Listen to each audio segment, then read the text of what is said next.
Magandang hapon, happy bikers, at andito po ako ngayon sa harapan ng Sulu Provincial Capitol.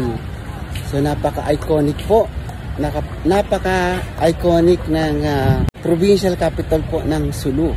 Ang ganda po. Ayan.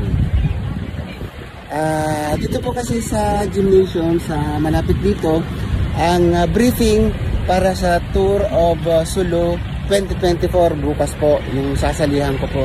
At mabuti naman po at gumanda yung panahon dito. Ayan, medyo umuinit na po. Sana bukas maganda ang panahon para maganda ang takbo. Ganda po. Provincial Capital po ng Sulu. Gumawa na ako ng listahan ng mga isi-shout out ko. So ito ang kodigo ko. So shout